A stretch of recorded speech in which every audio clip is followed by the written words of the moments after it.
আসসালামু আলাইকুম। বিসমিল্লাহির রহমানির রহিম। প্রিয় মা ও বোনেরা, হুমারের আলো চ্যানেলে আপনাদের সবাইকে স্বাগতম। আশা করি আল্লাহর রহমতে সবাই ভালো আছেন। আমাদের ভিডিওটি যারা দেখেন, আল্লাহ পাক তাদের সবার উপরে রহমত বর্ষিত করুক। সেহরি ও ইফতার খাওয়ার বাকি মশালাগুলো আজকে আমরা জানব।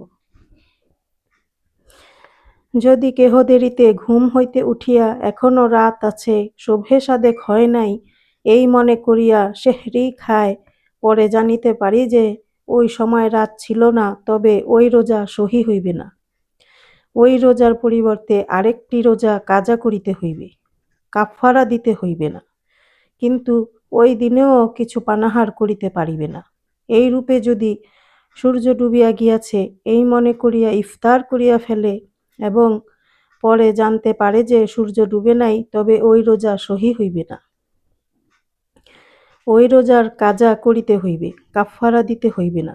অবশ্য সূর্যাস্ত পর্যন্ত অবশিষ্ট সময়টুকুতে কিছুই পানাহার করিতে পারিবে না। দেরি করিয়া উঠিয়া যদি সন্দেহ হয় যে হয়তো শোভে সাদেক হইয়া গিয়াছে, তবে ওই সময় কিছু খাওয়া দাওয়া মাকরুহ। ওইরূপ সন্দেহর সময় কিছু খাইলে গুনাহগার হইবে এবং রোজার কাজা করিতে হইবে। কিন্তু যদি একিনভাবে জানতে পারে যে শোভে সাদেক হয় নাই, তবে রোজার কাজা করিতে হইবে না।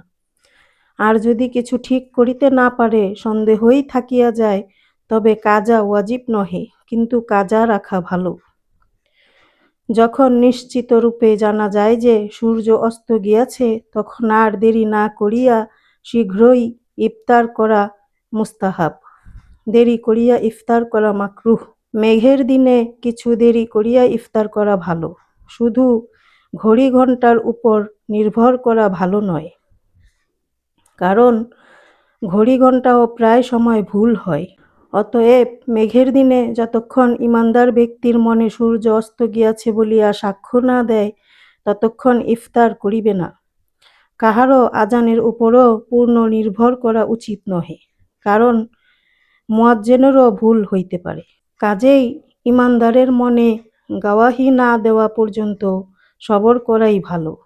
ওয়াক্ত হইল কিনা সন্দেহ হইলে ইফতার করা জায়েজ নাই। খোরমার দ্বারা ইফতার করা সবচেয়ে উত্তম। খোরমার অভাবে অন্য কোনো মিষ্টি জিনিস দ্বারা এবং তদ্ভাবে পানি দ্বারা ইফতার করা ভালো। কেহ কেহ লবণ দেয়া ইফতার করাকে সোয়াব মনে করে, এই আকিদা ভুল।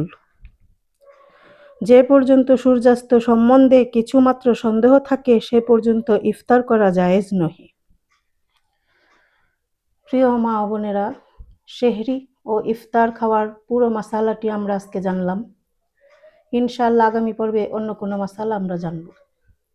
আল্লাহ পাক আমাদের সবাইকে জানার তৌফিক দান করুক এবং আমল করার তৌফিক দান করুক।